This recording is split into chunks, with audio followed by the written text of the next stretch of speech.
토요일 하나님 나라 토요 줌 모임을 시작하겠습니다. 오늘 말씀의 제목은 복의 근원인 이삭의 후손 예수 두 번째 말씀입니다. 그래서 제가 소제목을 모리아 산으로 부르심으로 이렇게 잡았어요.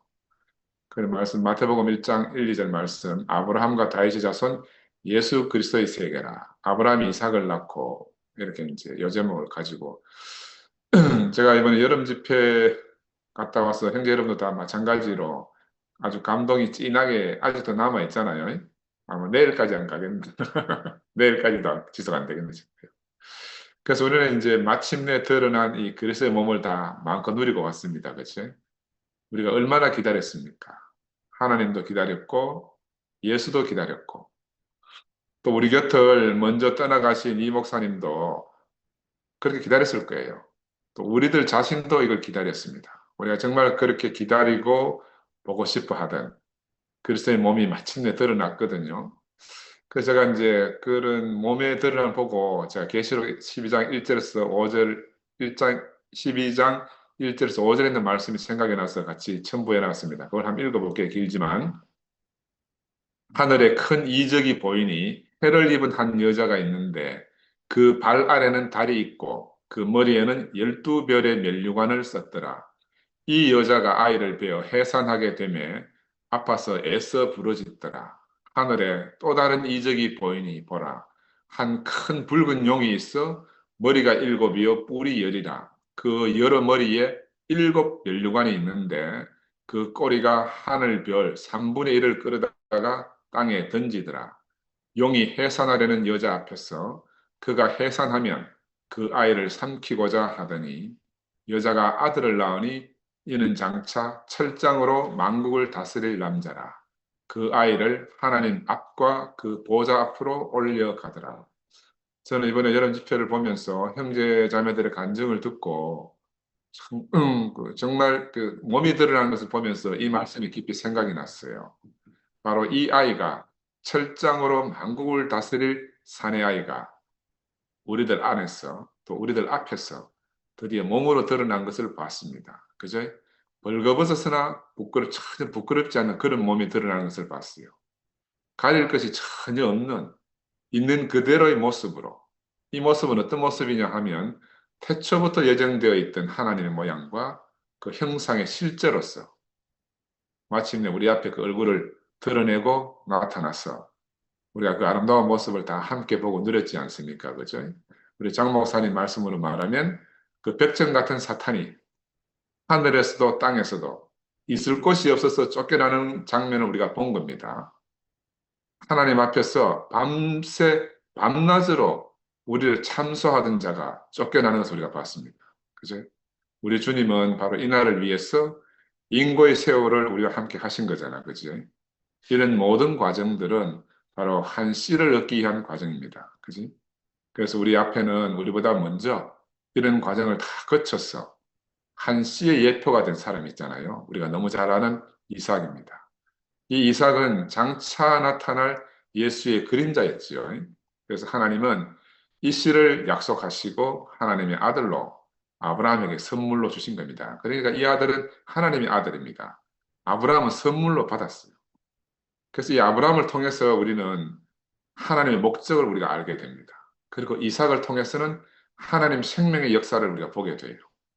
그래서 이 두 사람을 통해서 하나님의 사람에게 요구하는 절대적 요구와 그 표준을 우리가 보게 되고 또 하나님이 생명을 공급하시는 그 생명의 창고를 이삭 안에서 우리가 보게 되지 않습니까? 그죠? 그래서 하나님은 이삭을 통해서는 끊임없이 공급하신 하나님인데 나중에 우리 교제할 야곱을 통해서는 하나님은 끊임없이 빼기를 합니다. 하나님은 더하시기도 하고 빼기도 하시는 그런 분이죠. 그래서 우리는 그런데 이 모든 것을 예수 안에서 아브라함도 보고 이삭도 보고 야곱을 다 같이 함께 봅니다. 그죠? 그래서 이를 통해서 하나님이 인생을 지으신 목적이 무엇인지를 우리가 알고 또 끊임없이 생명을 공급해 주시는 생명의 원천을 우리가 다 경험합니다. 그리고 또 천연적인 우리 아담의 생명을 처리하시기 위해서 끊임없이 우리 안에서 아담의 성분을 빼기를 하시는 분을 어디서 보는가? 바로 십자가에 달린 예수 안에서 우리가 보는 겁니다. 그죠? 그래서 하나님은 이 아브라함과 이삭과 야곱의 하나님이 되실 때 비로소 하나님 나라를 보시게 만나게 되는 거예요. 그래서 이 세 명이 너무너무 중요합니다. 우리는 이 세 명의 면면을 통해서 예수가 어떤 분인지를 깊이 깨닫게 돼요. 그리고 이 세 사람을 통해서 하나님이 우리 안에 두신 정말 놀라운 소망을 우리가 다 보지 않습니까? 우리가 하나님 나라로, 하나님의 모양과 형상으로, 또 하나님의 몸으로, 글쎄 몸으로 드러나는 것을 우리가 기다리는 것보다가 더 갈망을 가지고 기다리시는 분이 계시다는 것을 우리가 이번 여름 집회를 통해서 비로소 알게 되지 않습니까? 그죠? 그래서 이 복의 근원인 이삭을 얻은 아브라함은 이삭과 함께 어디서 그대 살았는가 하면은 블레셋 땅에서 살았어요. 블레셋 땅에서. 우리가 이거 잘 기억 못하죠. 맹세의 우물로 알려진 부엘세바라는 우물을 얻고 거기서 살고 있었습니다. 이 블레셋의 이름은 무슨 뜻이냐 하면은 먼지 속에서 뒹굴다 하는 뜻을 가진 게 블레셋이라는 뜻입니다. 근데 지금 우리가 팔레스타인 그러잖아요. 팔레스타인. 이 팔레스타인이라는 지명의 그 어원이 블레셋이에요. 이 지금 가자 지구와 이스라엘 남부 지역에 정착한 이 민족들이 있는 곳이거든요. 지금도 하마스로 인해서 분쟁을 시끄러운 곳입니다. 그러니까 바로 그 이스라엘 최남단 블레셋 근방에서 아브라함이 살고 있었는 거죠. 그래서 이 블레셋 족속은 이스라엘을 어떻게 대했는가 하면 때로는 호의로 대하고 때로는 악의적으로 대했어요. 그리고 이건 지금이나 그때나 마찬가지라. 먼지 속에 구르는 것처럼 분명치 않은 사람들로 이 블레셋은 그런 사람들이 살고 있는 곳이거든요. 근데 자세히 보면은 지금 우리가 살고 있는 우리가 만나는 세상이 바로 그런 모습입니다. 그들은 그들의 필요 때문에 어떨 때는 우리를 좋아하기도 하고 또 어떨 때는 우리에게 적대감을 드러내기도 합니다. 그래서 우리가 살고 있는 이 세상이 우리 육신의 몸을 두고 사는 이 세상이 어떤 모습인지 우리가 분명히 알아야 되는 거거든요. 그런데 이 먼지 속에 뒹구는 세상 속에서도 아브라함은 그 세상 속에서도 영생하시는 하나님을 확고하고도 풍성하게 누리고 살았어요. 근데 지금 다시 보니까 이제 돌이켜 보니까 이 땅은 우리가 살아야 할 영원한 땅은 아니라는 겁니다. 이 땅에서도 아브라함은 값을 지불했어요. 값을 지불하고 부엘세바라는 일곱 우물을 얻었습니다. 부엘세바라는 뜻은 히브리어로 맹세의 우물이라는 그런 뜻을 가지고 있어요. 7개의 우물이라는 뜻을 가진 지명이고 이스라엘 최남단 네게브 사막 근처에 위치하고 있다 그래요. 그러니까 아브라함은 자기 노력을 다해서 최선을 다해서 자기 살 터전을 마련한 거죠. 암양 7마리를 그가 만난 아비멜렉 왕에게 주고 우물의 소유권을 확정받았어요. 그리고 이곳을 브엘세바라 이렇게 이름을 불렀습니다. 근데 그 다음에 이삭도 거기서 또 하나님께 단을 쌓은 그런 곳이라.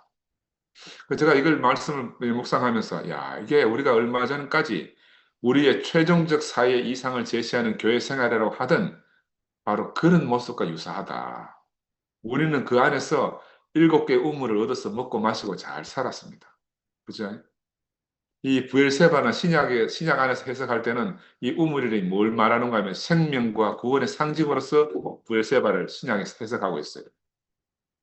그래서 이 부엘세바에서 아브라함은 우물을 얻었고 이삭은 하나님과의 만남을 경험했습니다. 또 하나님의 보호하심을 경험했어요. 그러니까 더 이상 이 안에 없을 것처럼 보여요. 그죠? 이 맹세의 우물과 언약을 통해서 평화롭게 블레셋 땅에서 그할 권리를 대가를 주고 얻었거든요. 또 한편으로는 하나님의 공급하심도 경험했습니다. 하나님이 동행한다는 표시로서 우물을 얻은 거거든요. 그 창세기 21장 33절에는 보면 이렇게 나와요. 아브라함이 부엘세바에 에셀나무를 심고 영원하신 여호와의 이름을 불렀다. 이렇게 기록되어져 있습니다. 더 이상 이 안에 없는 거라. 그 우물을 얻었지 그 사막에 우물이 있으니까 얼마나 넉넉합니까? 근데 거기다 또 에셀나무라는 늘 푸른 나무를 심고서 하나님의 이름까지 부르고 살았으니까 더 이상 연 없는 삶을 살았다고 볼 수 있습니다.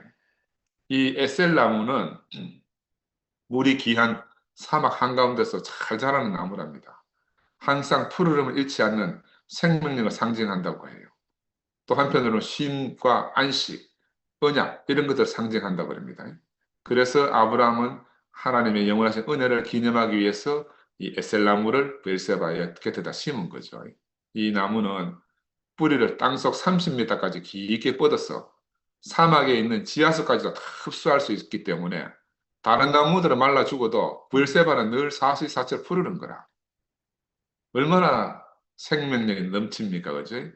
그래서 이 에셀 나무는 사막에서 나그네들에게 시원한 그늘과 쉼터를 제공합니다.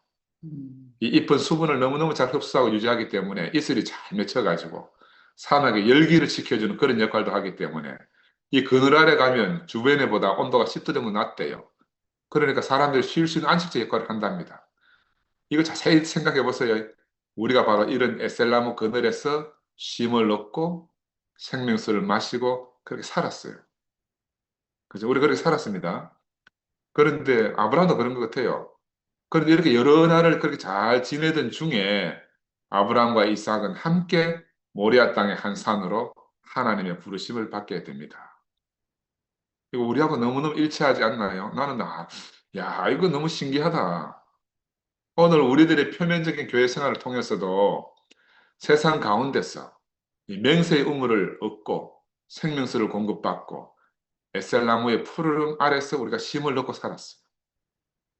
그런데 하나님은 아브라함을 다시 불러내신 것처럼 오늘 우리도 불러내시는 겁니다.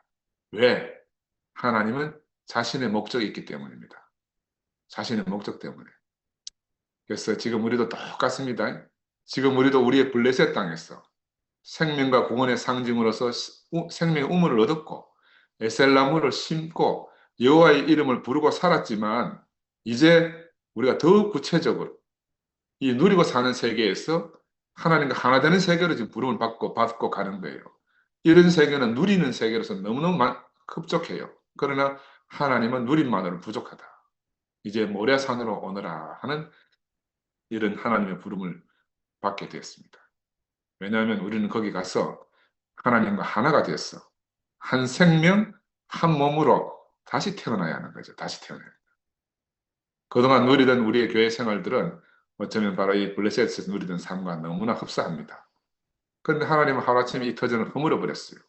우리가 살던 터전을 싸그리 없애버렸습니다. 우리가 그래서 이것이 누구의 잘잘못인 줄 알고 우리가 그동안 참 방황했습니다. 근데 지금 지나고 보니까 마침내 드러난 몸을 경험하고 나니까 이것이 하나님의 경륜이구나. 이걸 우리가 새롭게 인식하게 된 거예요. 그죠? 아브라함이 블레셋 땅에 거하게 된 시작점은 왜 블레셋으로 내려갔는가 하면은 가나안에 기근이 들어서 그렇습니다. 그래서 남으로 양식을 구하러 내려갈 수밖에 없었어요. 근데 그는 거기서 내려가서 그랄 지방에 내까지 내려가 가지고 거기에 왕인 아비멜렉을 만났습니다. 그래서 자기 아내 사라를 루이라고 속이는 사건도 일으키고 또 아비멜렉 왕의 종들과 우물 때문에 분쟁을 서로 하면서 이렇게 두 번의 사건을 경험하고 그래 이제 대가를 지불하고 우물을 확보하게 되는 이런 역사가 있어요. 그래서 대가를 지불하고 우물을 얻었기 때문에 아브라함과 그의 가족들은 부엘세바를 중심으로 장기간 동안 블레셋 사람들과 평화롭게 공존하면서 살아간 겁니다. 그런데 이제 우리도 이 아브라함과 마찬가지로 은혜로 누리던 세계에서 하나님과 하나 되는 세계로 지금 부름을 받아 가고 있는 겁니다. 우리는 어떻게 보면 모리아 산으로 새로운 발걸음을 옮기게 된 첫 사람들이라 할 수가 있어요. 근데 이 길이 얼마나 걸리는가 하면 3일 길이 걸린다고 이렇게 성경에 기록되어 있습니다. 그러면 왜 3일이나 걸리겠어요? 하나님이 내가 네게 보여줄 땅으로, 보인 땅이, 지시한 땅이 아니고 보여줄 땅으로, 아직 나타나지 않기 때문에 그냥 가야 되는 거라. 하루하루 지날 때마다 우리의 마음이 변할 수가 있습니다. 음, 오늘은 간다 해놓고 내일 돌아설 수가 있거든요. 그러니까 3일이 지난다 하는 말은 더 이상 아브라함의 마음이 변치 않는다는 거죠. 그 3일이 지날 때까지 일편단심인 것을 확인했어야 비로소 하나님이 보여주시는 겁니다. 아, 그 전까지는 하나님이 모리아산을 보여주지 않는다는 거죠. 음, 이건 다른 말로 말하면 예수가 3일 만에 부활한 것과 똑같은 의미입니다. 어떤 사람에게는 3일일지 모르지만 지금 우리에게는 40년이나 더 걸렸어요. 우리가 지금 모리아산으로 부르심을 입고 가는 이 길은 40년이 더 걸렸습니다. 그래서 하나님은 이 아브라함을 이삭과 함께 모리아의 땅, 모리 한 산으로 우리를 부르신 거죠. 이건 바로 예수 부활 사건의 예표가 일어나는 바로 그런 장면입니다. 모리아 산의 의미는 여호와께 보여짐이라 이런 뜻이거든요. 다른 의미로 말하면 여호와께서 보여주셔야 나타나는 땅이다. 이런 의미도 가지고 있습니다. 아멘. 우리가 여호와께 보여주는 땅이라고도 하고 또 여호와가 우리에게 보여주셔야만 만나는 땅이다. 이런 말입니다. 그래서 우리가 세상 안에 있는 교회에서 우리가 아무리 풍성하고 확고한 삶을 살아도 우리의 누림만으로는 우리에게는 복이 되지만 하나님은 만족이 안 된다는 거예요. 아멘. 그래서 우리와 하나님이 한 생명이 되어 가지고 우리 자신으로 하나님을 살아내야 하기 때문에 그래서 하나님은 궁극적으로 우리를 하나님께 보여지는 땅으로 하나님을 우리가 더 깊이 보고 깨닫는 자리로 가야 한다고 우리를 부르신 겁니다. 이게 아브라함과 이삭이 모리아산으로 부르심을 읽고 가는 것은 하나의 상징입니다. 상징. 하나님과 연합해서 한 생명으로 살게 하기 위한 그런 상징적 사건이죠. 그래서 하나님은 이 아브라함을 더 깊이 보고자 해서 모리아산으로 부르신 겁니다. 이 모리아산에 나중에 솔로몬에 의해서 예루살렘 성전이 세워지지 않습니까? 이스라엘 백성들은 성인 남자들은 매년 3번씩 이 성전에 올라가서 하나님께 자신을 보여야 했었어요. 이게 이스라엘 백성들이 지켜야 될 율례입니다, 율례. 그래서 이 모리아산에서 아브라함은 자신의 모든 것을 다 드러냈습니다. 아브라함은 먼저 본토와 친척과 아비 집을 내놓고 하나님께 부름을 입고 왔잖아요. 이제 이 마지막 자리에서 마지막 완성의 자리에서 자기의 아들 이삭을 내어놓는 그런 상황이 됐어요. 그러니까 아브라함은 이제 더 이상 꼬불칠 게 없어졌어. 감출 것이 없어졌어요. 자기 것이 전혀 없는 사람이 됐습니다. 바로 이것이 하나님께 보이는 겁니다.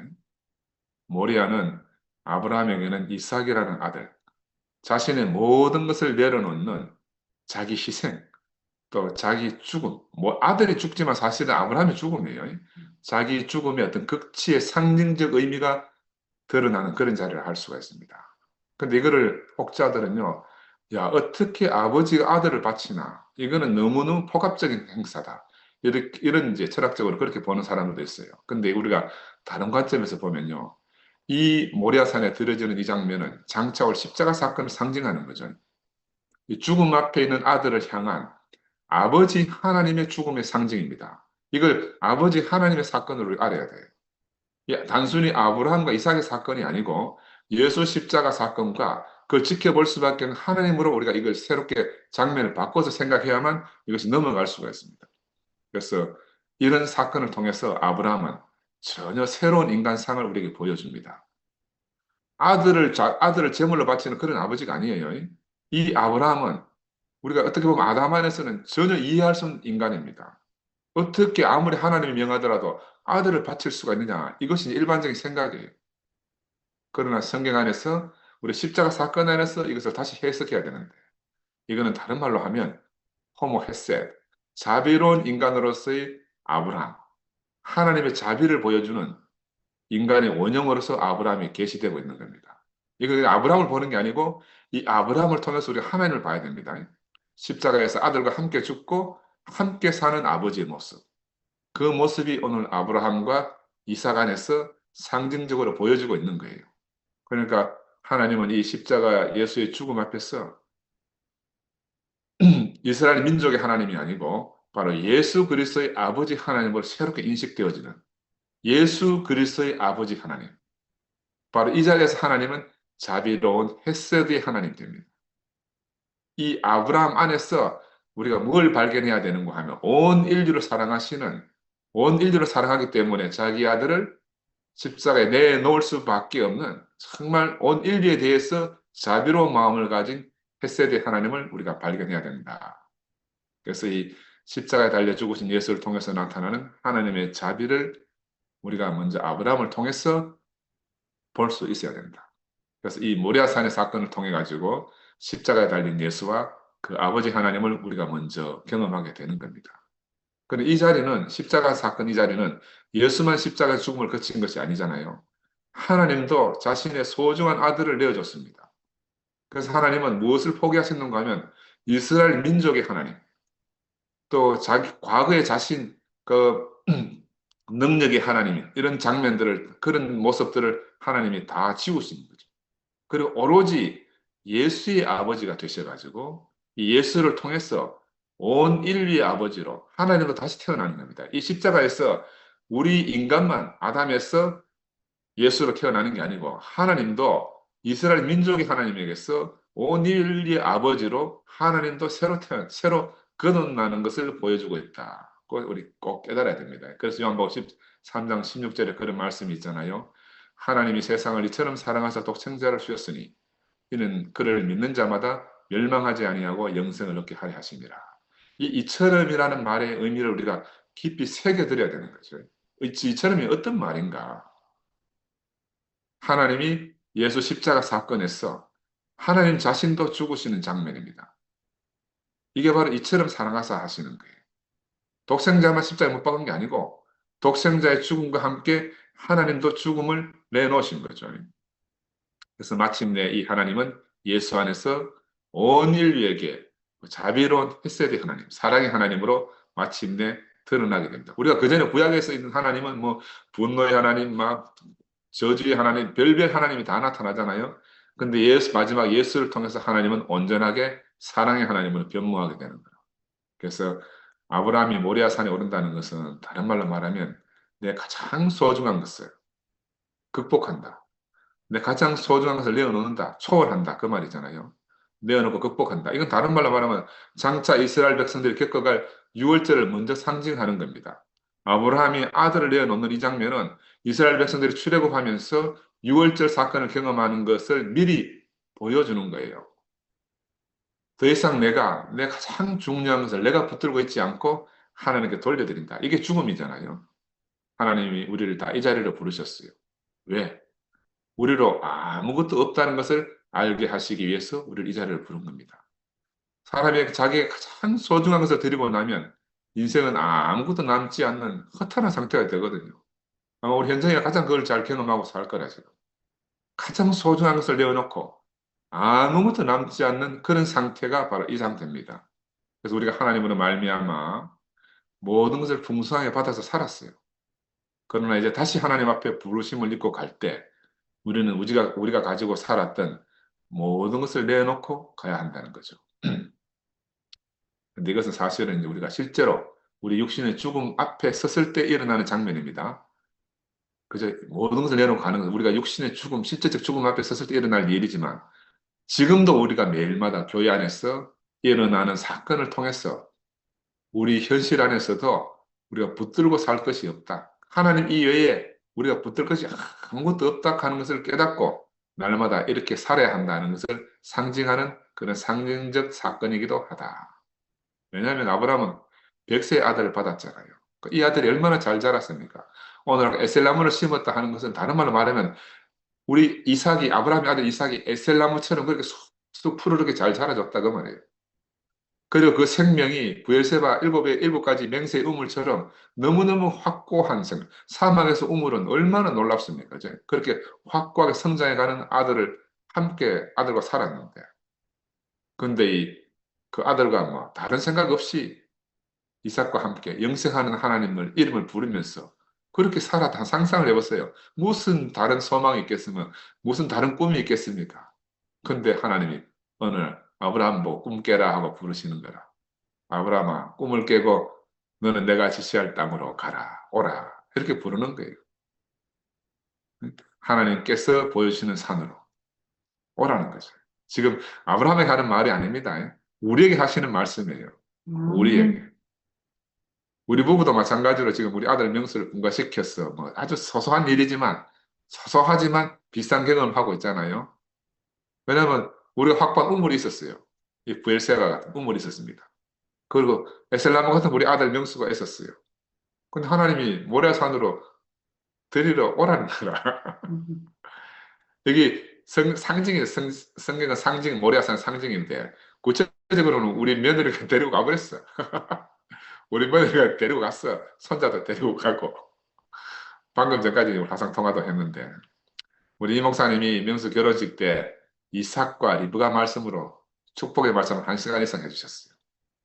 그때 이삭의 나이가 몇 살이라면 40에 홀로 어머니 상처 후에 이삭이 40세 되어서 홀로 외로울 때 아내 리브가를 베풀러 맡게 되거든요. 우리 명수가 지금 40으로 간 40이라 40. 그런데 이제 부모가 들 떠나서 아내와 한 몸이 돼가지고 하나님의 형상과 모양으로 살 때가 된 것이기 때문에 하나님이 내게 바치라 하고 데리고 나간 거죠. 그죠? 그냥 인간적으로 생각하는 게 아니라, 그죠? 하나님 입장에서 우리가 생각해야 되는 거야. 그럼 우리는 우리 자신의 어떠함이 아니고 하나님의 경륜 안에서 이런 일이 일어나는구나 이렇게 깨달아가는 겁니다. 우리가 세상에 살 동안에는 모든 것이 내 것인 줄 알지만 하나님께 보일 때는 어떤 것도 내 것이 될 수 없음을 우리가 이런 사건을 통해서 경험해 가는 겁니다. 이삭은 아브라함 일생의 목적이었지만 이삭이 번제로 드려지고 나면 아브라함에 남는 것이 하나도 없게 돼요. 오늘 하나님은 최종적으로 우리를 보자고 부르십니다. 근데 하나님 부르신다는 건 우리가 조금 막연합니다. 그런데 오늘 현재적으로 형제 자매들이 우리를 부르는 것이죠. 형제 자매들이 모이면서 보자 하고 집회에서 보자 하고 이렇게 부르는 거죠. 한철이는 모든 사람을 교회에서 보자 하잖아요. 모든 사람을 교회로 오라고 초대하잖아요. 바로 하나님 마음이에요. 하나님 마음. 오직 교회밖에, 형제 자매밖에 없는 우리 한철을 통해서 그 인생이 하나님밖에 없는 사람의 실제로 우리가 보는 거죠. 그런데 왜 우리가 주저하게 됩니까? 번제를 드린다, 번제물로 드린다 하는 건 모든 것을 하나님께 보이는 것이죠. 그런데 우리가 아직 나는 준비가 덜 됐는데 하고 주저하잖아요. 이게 바로 우리를 가로막는 첫 번째 장애물입니다. 준비가 덜 됐다. 근데 성경에 이런 말이 있어요. 여호와 이래. 여호와께서 보신다 하는 말도 되지만 여호와께서 준비하신다 하는 그런 뜻이거든요. 이 하나님 이름입니다. 여호와 이래가. 그 내가 뭐 준비해서 간다고 생각하기 때문에 우리가 주저하고 갈 수가 없는 거라. 근데 이삭과 아브라함이 산에 갔을 때 여호와 이래 이삭 대신에 하나님이 한 순양을 준비했잖아요. 하나님이 준비하신다는 거예요. 우리가 하나님이 준비하신다는 이 사실을 깨닫고 우리 하나님이 준비하신다는 이런 믿음을 가져야 돼요. 근데 우리는 우리 스스로 돌아보니 부끄럽다고 여기는 자기를 드러낼 수가 없어서 주저하잖아요. 마음은 원인데 행동이 따르지 못하는 거야. 아직도 뭔가 부족하기 때문에. 그죠? 근데 그러면 나도 시원하지 않지만 보시는 하나님도 시원하지 않은 거라. 그죠? 이 모든 것에 우리의 죽음이 자신의 부끄러움을 드러낼 죽음의 용기가 요청되잖아요. 그래서 마지막 자리까지 거의 다 왔는데 돌아서는 형제 자매들을 보면 정말 안타깝습니다. 우리가 마침내 드러난 이 몸의 생활 안에 있으면 우리 부끄러운 것이 전혀 없어요. 사실은 그 부끄러움이 드러나는 것 자체가 번제물이라. 하나님과 하나 되고 형제 자매들과 하나 되는 길이 바로 그 길인데 이걸 우리가 알면 주저할 것이 없게 되잖아요. 우리가 마지막까지 가리고 지키려고 하는 그건 내가 아니라.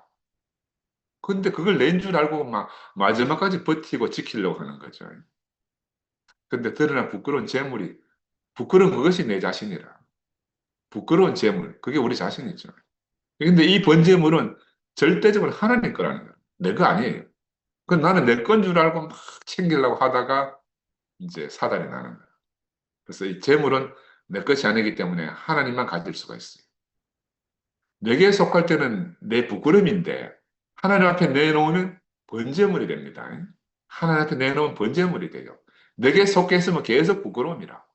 그래서 우리가 오직 하나님만을 위해서 하나님이 만족하시도록 우리가 그 앞에 보여져야 하는 겁니다. 달리 말하면 하나님이 만족하시는 우리가 알 수가 없잖아요. 형제 자매들이 만족하도록 교회가 만족하도록 우리 자신이 드러내 보여져야 한다는 거죠. 근데 가까이 지금 우리 화면도 지금 깜깜한 데가 있잖아요. 우리 줌에서부터 화면을 켜고 참여하는 것이 재단에 드려지는 첫걸음입니다. 이거 별거 아닌 것 같잖아요. 별거 아닌 줄은 이 별거 아닌 것 때문에 우리가 넘어가지는 못하는 이게 바로 재단에 드는 첫걸음이고 줌방에서 모든 줌방이 환하게 불이 밝혀지는 그날이 오면 세키나 하나님의 빛이 축제로 임하는 그런 날이 오는 겁니다. 이게 우리가 매일 밤마다 사실은 전쟁하는 거예요. 누구하고 전쟁하는가? 우리를 날마다 참수하고 송사하는 그 사탄과의 전쟁을 매일 밤마다 하고 있는 겁니다. 사탄이 어디 갑자기 저 공중에 어디 있는 거 아니에요. 매일 밤마다 우리하고 같이 있다니까요. 하나님의 잔치 상을 베푸셔서 어디 있으면 원수의 목전에서 상을 베푸신다 그렇게 말하잖아요. 원수가 멀리 있는 게 아닙니다. 항상 우리 앞에 있어요. 우리 가까이 있다 이 말입니다. 그래서 우리는 어떤 기도를 해야 되는가? 하나님이 우리를 이기시기를 기도해야 됩니다. 예수가 우리 자신을 이기시기를 우리가 간절히 기도해야 됩니다. 그래서 우리가 그리스도의 몸으로 들어지는 것 외에 더 중요한 것이 없습니다. 이것을 깨닫도록 하기 위해서 하나님은 아브라함의 모리아산으로 부르심을 하나님 모리아 사건이 아브라함 모리아 사건이 일어난 거죠. 근데 이것이 더 진행해가지고 2000년이 지나면 신약의 예수 십자가 사건으로 드러나게 되는 겁니다. 그러니까 아무도 이 자리를 비켜갈 수가 없어요. 인생으로 태어나면은 누구도 비켜나갈 수가 없어요. 이 블레셋 땅은 어떤 땅이냐 하면은 밤과 낮이 있는 곳입니다. 항상 낮만 있는 것도 아니고 항상 밤만 있는 것도 아니고 낮과 밤이 교차하는 곳이에요. 그러니까 다른 말로 말하면 혼돈입니다. 혼돈. 혼돈. 하나님은 이 혼돈 가운데서 땅을 찾고 계십니다. 이 혼돈의 땅 블레셋에서 아브라함을 모리아산으로 불러내신 거죠. 근데 모리아는 가보면 어떤 땅인가? 밤과 낮이 없는 땅이에요. 햇빛과 달이 쓸 데가 없대요. 오직 어린 양의 등이 되심으로 다시는 어둠이 없는 빛나는 새 예루살렘을 예표하는 그런 땅이라는 겁니다. 그러니까 우리가 내가 살고 있는 땅이 혼돈 가운데 있는 땅인 줄 알게 되면 우리는 모리아 산으로 부르심을 부르는 하나님의 음성을 곧바로 듣게 됩니다. 우리 안에 있는 우리 내면 안에 있는 바로 그 하나님의 내면한 음성을 우리가 듣게 되는 거죠. 그러면 우리는 아브라함 안에서 우리의 하나뿐인 귀한 아들을 하나님께 드리게 되는 겁니다. 내게 가장 귀한 것을 드리는 겁니다. 근데 드리고 돌려받는다 생각하면 안 돼. 성경에는 이삭을 주고 돌려받더라 이렇게 생각하면 안 돼. 드린 건 하나님 거라. 재물은 하나님 것이에요. 그러니까 하나님 만족만을 위해서 우리가 드려야 하는 거죠. 이 블레셋 땅은 아까도 말씀드렸지만 이스라엘 가장 남쪽 아래 있는 땅입니다. 이스라엘 가장 남쪽 경계선이라. 그 넘어가면 양식이 풍성한 애굽 땅이 있습니다. 근데 모리아 땅은 어디에 있는가? 위에 있는 땅이라. 우리는 남쪽으로 내려가도 안 되고 아래로 가도 안 된다. 우리는 위로 올라갔어. 하나님 보좌 우편에 있는 예수 그리스도에게로 우리가 나아가야 된다. 그러니까 거기서 우리 자신을 하나님께 드러내 보여야 되고 예수와 함께 앉고 또 예수와 함께 서는 그런 우리 자신이 되어야 한다는 거예요. 아멘. 그래서 우리는 하나님 앞에서 아브라함이 본 이상을 봐야 됩니다. 이삭이 얻은 그 생명을 우리가 얻어야 돼요. 그러기 위해서 우리가 우리의 모리아산, 오늘 교회 앞으로 우리가 나가야 되죠.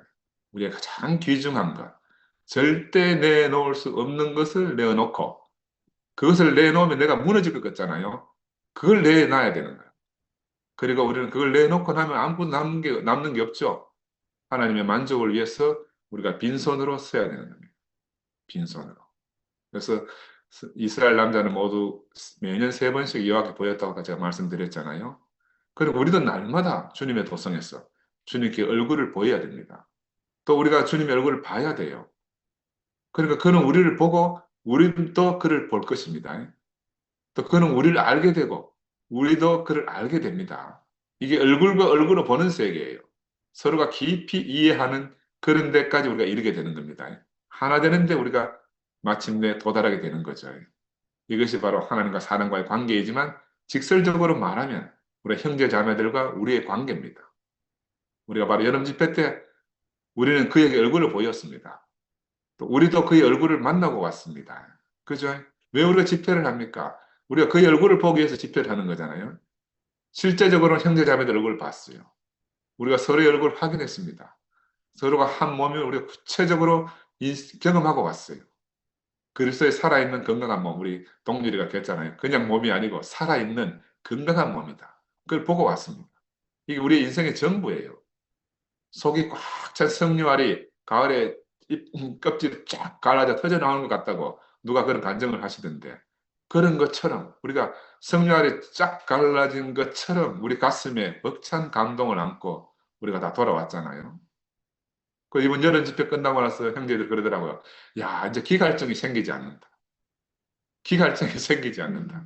너무너무 풍성하게 넘치게 먹고 마시고 왔기 때문에 모두가 각자 풍성한 양식을 우리가 주소해서 돌아왔습니다. 눈시울을 적시면서 우리가 다시 만날 것을 기약하고 헤어졌잖아요. 서로가 생명의 황성한 모습을 확인했습니다.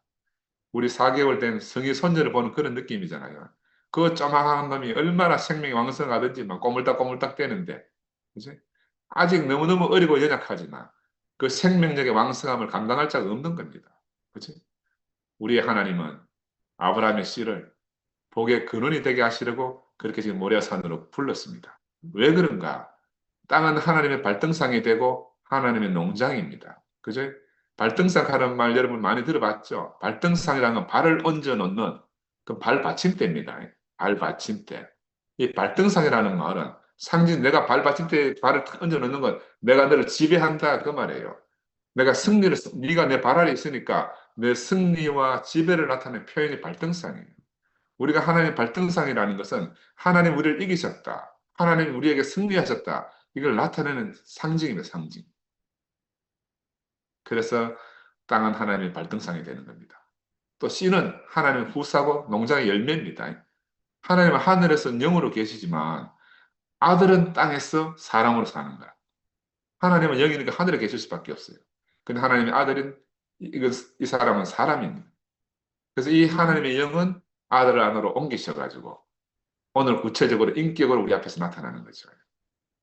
하나님 직접 먹을 수가 없어요, 우리가. 이 먹을 수 없는 씨가 먹을 수 있는 아들의 인격 안에서 우리에게 열매로 오는 겁니다. 먹을 수 있는 열매로 표현된 인격. 이 인격은 땅에 있는 바로 하나님의 거처입니다. 아멘. 하나님의 거처.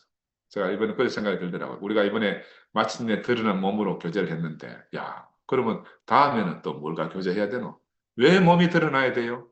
이 몸이 하나님의 거처할 성전이잖아. 그지? 우리 몸이 하나님의 성전이라. 그러니까 앞으로 얼마든지 무궁무진하게 또 여기서 우리가 새로운 것을 추구하게 나갈 수가 있는 거죠. 몸은 왜 필요한가? 하나님 몸 안에 거하시기 때문에. 하나님 그 새로운 처소이기 때문에.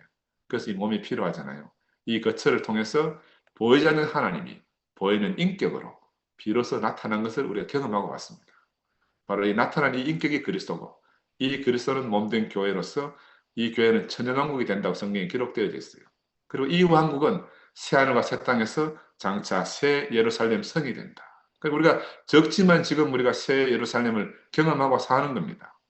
그러면 이 땅과 씨가 하나님께는 절대적으로 필요한 거죠. 그래서 하나님은 아브라함에게 이 땅을 위해서, 땅을 확보하기 위해서 하나님 한 언약을 맺자고 하시는데 뭐라고 하는가 하면 3년 된 암소와 3년 된 암염소와 3년 된 순양과 산 비둘기와 집 비둘기 새끼를 요구했습니다. 그리고 언약을 세우시잖아요. 이거 지난번에 말씀드렸는데 그 배를 다 갈라가지고 쪼개가지고 쭉 전시해놓고 그 사이로 타는 햇불이 지나가는 겁니다. 하나님과 아브라함의 언약의 상징이라. 왜냐하면 이 약속을 안 지키면 죽음이다. 이게 일반 그 시대에 고대 시대에 서로 계약을 맺을 때도 이렇게 짐승을 배로 갈라놓고 그렇게 약속한대. 왜? 네 만약 약속 안 지키면 내가 이 배를 가르듯이 네를 가른다 그 말이지. 이게 언약의 표징이라. 그래서 죽음과 불로서 반드시 지킬 것을 하나님과 아브라함이 약속을 하신 거죠. 그래서 하나님은 다른 말로 말하면 씨를 위해서는 또 오늘 이삭을 요구하십니다. 독자를 요구하시는 거라. 왜냐하면 땅은 씨의 거처고 이 씨는 또 하나님의 거처로 서로 상반되잖아요. 땅을 대속하기 위해서는 희생의 동물을 요구했습니다. 그렇지만 씨를 대속하기 위해서는 씨를 다시 영원의 새 씨를 주시기 위해서는 독자를 요구하시는 거라. 땅을 위해서는 희생의 동물을, 씨를 위해서는 독자를. 하나님은 절대로 양보하지 않습니다. 값을 지불하고 얻어야 된다는 거죠. 값을 지불한 땅이 필요하고 값을 지불한 씨가 하나님 필요하신 거죠. 아무데나 빈 땅이 필요한 게 아니에요. 아무 씨나 씨가 필요한 게 아니고 반드시 값을 지불해야 된다는 겁니다. 그래서 네 아들, 네 사랑하는 독자를 번제로 드리라 이렇게 하시는 거죠. 이건 다른 말로 말하면요. 하나님의 명령은 우리의 전 존재가 소멸되어야 한다는 말씀입니다. 아브라함은 껍데기고 이삭은 알맹이인데 하나님 껍데기가 필요한 게 아니고 알맹이를 달라는 거죠. 아브라함은 아들 이삭을 드리는 것보다가 자신을 드리는 게 더 쉽겠어요? 우리 부모가 대부분 그거 압니다. 근데 하나님은 결박해도 너는 껍데기 니 말고 네 속 알맹이 그거 가지고 오너라 이 말. 이삭을 가지고 오라 이 말입니다. 아브라함은 사라져도 이삭은 남을 수 있는데 이삭을 드리고 나면 아브라함은 남은 게 없어. 그죠? 우리 현정이가 지금 그런 마음일 거라. 껍데기로 사는 거라. 하나님께 귀한 거 아들을 먼저 드리고 나니까. 근데 이게 내만 그런 것이 아니고 이미 하나님께 택함을 받고 부름받은 사람은 다 똑같은 길을 갈 수밖에 없는 거라. 하나님은 아들 이삭을 요구하십니다. 왜냐하면 이삭이 없으면 아브라함도 없어지기 때문에. 하나님은 우리가 무엇을 가지시기를 원치 않고 하나님 외에는 아무것도 남는 것을 원치 않습니다. 그래서 아브라함은 아들 안에서 함께 죽는 겁니다. 십자가 예수의 죽음 안에서 하나님도 함께 죽임 당하신 거예요. 그러니까 우리가 아브라함과 이삭의 사건을 통해서 십자가 예수의 사건을 우리가 새롭게 인식해야 돼요. 예수만 죽은 게 아니에요. 하나님도 함께 죽었어요. 그래서 우리가 만난 하나님, 예수 그리스도의 아버지 하나님은요, 유대교 안에 구약 있는 하나님 아니에요. 구약 있는 하나님과 전혀 다른 하나님 우리가 지금 믿고 있는 겁니다. 근데 하나님의 말이 같다고 같은 하나님인 줄 알면 안 된다. 유대인의 손에 의해서 아들이 죽임을 당할 때 하나님 함께 죽으셨어요. 이것이 바로 아까 말씀드린 대로 하나님의 자비, 하나님의 사랑의 표현으로서 우리가 다 경험하는 겁니다. 이 아브라함은 예수의 아버지 하나님의 그림자라고 할 수가 있어요. 아브라함을 보는 게 아니고 아브라함을 통해서 하나님을 봐야 돼요. 하나님. 왜냐하면 이 제물로 드릴 수 있는 사람이 처음 사람이 이삭이고 두 번째 사람이 예수입니다. 이삭은 시작이고 예수는 완성이다. 이삭은 그러니까 예표라고 할 수가 있어요. 예수는 실제고. 아브라함에게 두 아들이 있었잖아요. 하나님께 필요한 아들은 이삭밖에 없어요. 우리가 겪고 있는 이 혼란은 왜 혼란스럽습니까? 하나님이 아들 이삭을 얻는 과정입니다. 우리로 하여금 이삭을 내놓으라고 하는 하나님의 엄숙한 명령이에요. 그래 먼저 난 것은 다 버려지고 나중 태어난 것이 택함을 받는 이 영원한 하나님 나라의 섭리입니다. 그래서 지금 처음 난 것, 먼저 난 것을 제거하는 작업이 지금 우리가 겪는 혼란입니다. 이것을 꼭 기억해야 돼요. 하나님은 우리에게서 이삭을 얻기를 원하십니다. 가인과 아벨, 이스마엘과 이삭, 에서와 야곱을 통해서 우리는 하나님의 섭리가 어디로 임하시는지를 우리가 깊이 경험해야 돼요. 이삭이 없어도 아브라함의 대는 이어져요. 그 하나님 후사가 없어지는 거야. 왜? 이삭은 영원한 생명의 시작이기 때문에. 하나님 아들의 시작점이기 때문에. 이삭은 하나님의 절대적 필요다. 그래서 여기서 중요한 내용인데 이삭은 사람들이 아는 대로는 아브라함의 아들이지만 실상은 하나님의 아들입니다. 아멘. 마찬가지로 예수는 사람이 아는 대로는 요셉의 아들이지만 성령으로 태어난 하나님의 아들이다. 똑같습니다. 아멘. 똑같아요. 그래서 하나님은 아브라함의 아들 이스마엘을 거절하시고 자신의 아들인 이삭을 가져오라. 하나님 주신 것만 가져받는 분이라. 하나님 아들만이 하나님을 기쁘시게 하는 거죠. 하나님이 요구하고 받으시는 제물마다 다 이삭, 예수를 예표한다고 이렇게 깨달아야 돼요.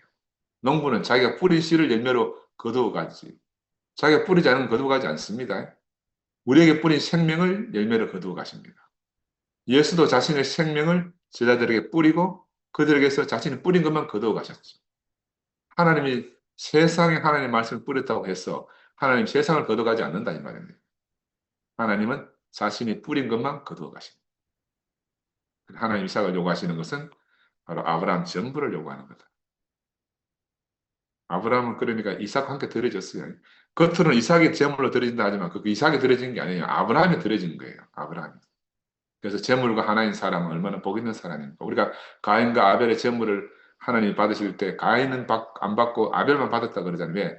가인과 그 제물, 아벨과 그 제물이기 때문에. 그러니까 제물과 하나인 그 사람이 복 있는 사람이다. 하나님이 요구하는 제물과 하나인 사람은 얼마나 복된 사람입니까? 그러니까 하나님의 필요에 의해서 하나님을 요구한다. 이게보다 더 복된 사람이 없어요. 하나님의 필요가 요구되어지는 사람은 복된 사람입니다.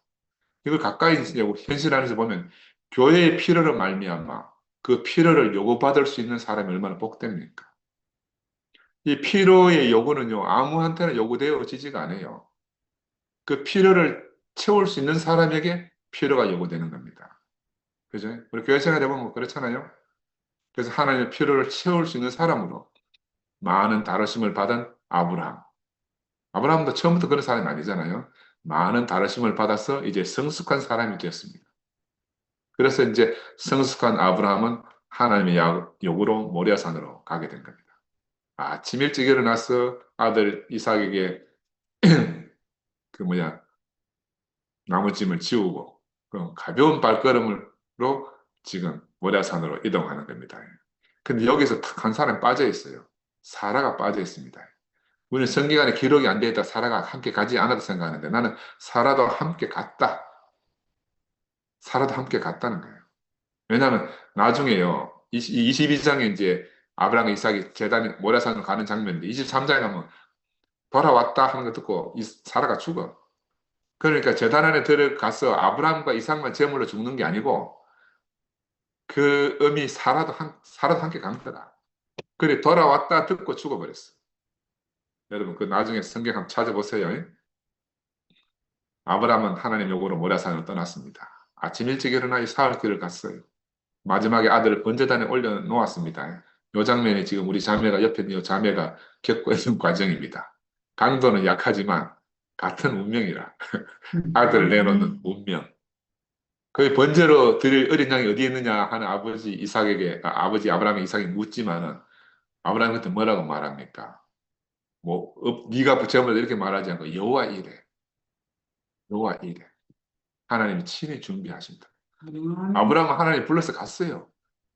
그리고 이제 아들을 드릴 줄 알아. 그 마지막까지 내가 네를 잡아 주겠다 이 말을 못 하는 거잖아요. 여호와 이래. 하나님이 친히 준비하신다.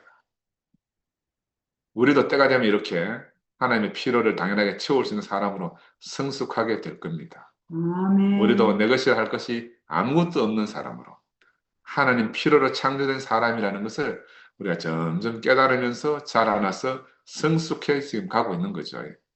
그래서 아브라함이 깊은 근심에 사로잡혀가지고 이스마엘을 내보낼 때와는 지금 전혀 다른 모습으로 새벽 일찍 일어나서 이 길을 가게 됐습니다.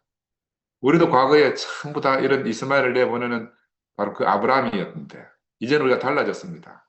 우리는 이제는 모든 것에 대해서 순명하는 사람들이 되었어요. 하나님의 명령에 순응하는 사람, 순종하는 사람이 됐습니다. 여기서 보면요. 아들은 아무것도 모르고 자기를 불태울 나무를 지고 제단을 향해서 지금 더벅더벅 잘 걸어가고 있어요. 근데 이 이삭은 어떤 믿음을 가지고 갔는가 하면 지가 불태울 나무를 지고 가는데 하나님의 어린 양을 준비해 줄 것이다 라는 믿음을 가지고 가는 거라 이삭이. 자기가 제물인지 모르고 지금 가는 거예요. 그리고 아브라함을 따라온 종들 사환들도 주인이 하나님을 잘 경비하고 돌아오리라. 설마 이삭을 제물로 바치고 혼자 오리라 이런 생각을 안 하는 거라.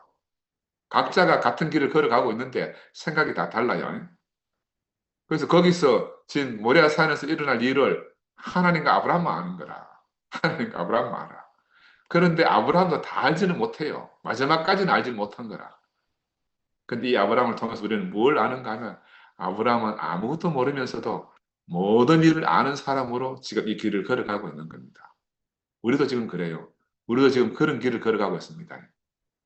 아무것도 모르면서 우리는 또 모든 것을 아는 사람으로 이 길을 걸어가고 있습니다. 얼마나 감사해요. 하나님이 친히 준비하실 것을 아는 사람으로 우리는 지금 이 길을 걸어가고 있어요. 이삭도 마찬가지입니다. 재물이 준비될 것을 알고 갔습니다. 그러나 막상 자신이 재물인 줄은 모르고 간 거예요. 우리도 교회 올 때 뭐 자신이 재물이 될 줄 알고 왔습니까? 우리도 재물은 따로 있겠지 하고 왔는데 마지막에 탁 도착하니까 네가 재물이다 이렇게 말하는 거야. 네가 재물이다. 야, 참. 이삭은 바로 그런 아버지와 함께 아무것도 모르지만 모든 것을 아는 사람으로 이 길을 지금 가고 있습니다. 저는 이 장면을 보면서 우리 아들 명수와 함께 내가 이 길을 가는 것 같아요. 우리 명훈이도 이 길 안에 있고 명훈이는 형이 간 길을 그대로 한치의 오차도 없이 지금 따라 살고 있습니다. 형이 살던 집으로 이제 장가가면 또 저 집으로 오는 거라. 형은 나갔는데 지는 또 이제 형이 살던 집으로 오는 거지. 그래서 오랜 시간이 흐르고 나면 우리 또 손자 지우가 우리를 대신해서 이 길을 갈 것이 너무너무 소망이 돼요. 그리고 아브라함의 이야기가 남의 이야기가 아니에요. 내 이야기고 우리 가정의 이야기고 우리 형제 자매들의 이야기입니다. 이것이 하나님을 경배하는 사람들의 인생 길이라는 거죠. 그리고 우리는 그 이상도 이하도 아무것도 아닙니다. 우리는 지금 아무것도 몰라요. 그러나 또 모든 것을 아는 사람으로 하루를 살고 있습니다. 얼마나 감사합니까? 그럼 이제 다른 길은 없어요. 애매하면서도 명백하고 명백하지만 또 애매한 길. 이 길을 우리가 걸어가고 있습니다. 너무너무 당연하면서도 또 당연하지 않을 수 없는 그런 길입니다. 주인의 명령대로 길을 걸어가야 돼요. 주인의 말대로 기다려야 됩니다. 이게 사원의 길이에요. 사원은 그냥 주인이 가자 하니까 갔고 기다리니 기다리고 하는 게 사원의 길이에요. 종의 길입니다. 또 이삭은 아버지의 말씀을 듣고 따르는 것이 이삭의 길이에요. 아들의 길이죠. 하나님이 요구할 때 들어져야 하는 것이 또 아브라함의 길입니다. 그러니까 여기서 한 그림이 그려집니다. 하나님과 아브라함, 이삭과 사한들로 구성된 놀라운 그림 한 폭이 우리 앞에 딱 그려지잖아요. 성경은 다 그림입니다. 성경은 글로 쓰여졌지만 사실은 우리 앞에 어떤 그림을 보여주는 거라. 우리가 이 그림을 봐야 돼요. 그림. 영원히 변치 않는 그림이 딱 우리 인생에 찍혀져야 됩니다. 그래서 예수는 이 예수 그리스도의 생애가 바로 이런 그림 속에서 한 폭의 그림 안에서 예수의 생애가 착 함축적으로 그려지지 않습니까? 예수는 사원으로 종으로서 주인을 섬기는 사람으로 일생을 살았어요. 아들로 아버지를 믿고 또 따르는 사람이었어요. 또 사람 이삭의 아버지로서 하나님을 경배하는 그런 사람이기도 하고 부활 승천하셔서 우리의 주님으로 경배받은 사람이기도 하고 지금은 만유를 포함한 우리의 대표자이시기도 합니다. 이 예수 안에서 이 모든 것이 다 있어요. 그래서 아브라함은 이스마엘을 내놓기에는 괴로운 사람이잖아요. 그러나 하나님의 소생인 이삭을 내놓기에는 전혀 주저함이 없는 그런 사람이었어요. 너무나 당연한 길이기 때문에. 우리가 지금 이렇게 당연한 길 안에 우리가 부름을 입고 왔습니다. 우리는 우리의 소생을 하나님께 드릴 수 없잖아요. 이거 너무 당연해요. 근데 모레아 산으로 간다는 것은 옳고 그름, 좋고 나쁨과 전혀 상관없는 길을 우리가 간다는 겁니다. 하나님이 주신 것을 하나님께 드리는 그런 길이라는 겁니다. 내 것이 전혀 없어요. 이제 내 것이 없다는 것을 깨닫는 길이 모래산으로 가는 길이라. 이건 너무 당연한 길이고 다른 길이 없는 외통수 길입니다. 모든 인생들이 지금 이 길을 가고 있습니다. 그런데 알고 가는 사람과 모르고 가는 사람의 차이만 있는 거예요. 그죠? 우리는 알고 가잖아요. 우리는 알고 가는 사람입니다. 하나님이 준비할 것을 알고 가는 사람은 스스로 고민하고 애쓸 필요가 전혀 없기 때문에 땀이 흐르지 않습니다. 땀이 흐르지 않습니다. 여호와 이레를 모르는 사람에게는 너무너무 답답하고 깜깜한 길이지만 여호와 이레를 아는 사람에게는 너무나 당연한 길입니다. 그러니까 이 길이 한편으로 우리에게 슬픈 길일지라도 우리는 하나님의 거룩한 주권에 우리 자신을 맡길 수밖에 없는 거죠. 그죠? 그래서 우리가 창세기를 보고 이 창세기 안에서 깊은 것을 깨닫는다면 하나님은 영원토록 이것을 약속하고 있구나 하는 것을 우리가 알게 돼요. 혼돈과 공허뿐인 우리 인생에게 빛으로 오셔가지고 우리를 건져내신 분을 우리가 밝히 보는 겁니다. 아멘. 마태는 왜 마태복음 시작에 아브라함과 다윗의 자손 예수 그리스도의 세계라 하고 그 족보를 쭉 나열하는가 하면은 이 족보 한 귀절 한 귀절마다 그 하나님의 인생에 준비한 모든 것을 보여주기 위해서 마태는 그 사람들의 면면을 이름만 불러서 지금 우리에게 가르쳐주고 있는 겁니다. 우리는 그 유대인의 시각으로 그 마태 안에서 이 말씀을 해석해내야 됩니다. 누가 성경을 썼으며 누가 하나님 말씀을 깨닫습니까? 아브라함과 이삭을 통해서 보듯이 하나님의 경륜의 약속을 우리가 알게 되면 그런 원리를 보면서 하나님은 바로 이런 분이구나 깨달은 사람들이 하나님의 말씀을 기록하고 우리에게 전달됐어요. 우리도 앞으로 하나님의 말씀을 기록하고 또 후대에 전달할 수 있는 사람입니다. 이런 원리를 깨닫고 알게 되면, 이런 생명을 알게 되면. 그래서 이 성경은 객관적 사실을 기록한 것이 아닌 것을 꼭 기억해야 되고요. 그러니까 맞냐 틀리냐 하는 이런 관점에서 성경을 보면 안 됩니다. 성경은 무엇을 주장하도록 쓰여진 책이 아니기 때문에 우리는 이 속에서 우리보다 먼저 산 그 선조들이 경험한 것을 우리가 주관적으로 경험하도록 하기 위해서 각자가 자기 인생에서 해답을 찾아가도록 하기 위해 쓰여진 책입니다. 그러니까 이 성경은 언제 완성이 되는가 하면은 우리의 경험된 해석을 통해서 완성됩니다. 어쩌면 우리 자신의 해석 없이는 성경은 계속 미완성이라. 미완성인 성경이 우리 인생에 들어와서 우리 인생을 통해서 해석되어지면 그때 비로소 성경이 완성되어지는 겁니다. 아멘. 그래서 이런 하나님의 계획은 우리에게 영원한 소망을 주는 겁니다. 새 사람이 되게 하는 영원한 소망, 놀라운 소망을 주게 됩니다. 바로 이런 소망 가운데서 예수가 아브라함과 다윗의 후손으로 구체적으로는 이제 이삭의 실제로 우리에게 오신 겁니다. 그리고 예수 그리스도의 새 창조의 세계를 열어 보여주신 거잖아요. 이제 이 예수는 그리스도의 머리로 우리는 그의 몸이 되어가지고 태초부터 하나님이 목표한 그 하나님의 모양과 형상을 이루어서 우리가 하나님의 기쁨과 안식을 창조하는 그런 인격으로 살게 하고 하나된 생명으로 그 몸을 이루었어. 이 얼마나 혼란스럽습니까? 이 세상을 보면 바로 이 어두운 혼돈 가운데 있는 세상에 우리가 참 빛으로 살고 참 사람의 맛을 내는 참 사람의 맛을 잃어버린 그 인생들에게 맛깔스러운 그 맛을 내는 그런 소금 역할을 다 하도록 그렇게 살라고 이 마태가 지금 우리에게 놀라운 복음을 전하고 있는 겁니다. 이런 세계로 부르신 주님을 찬양합니다. 아멘.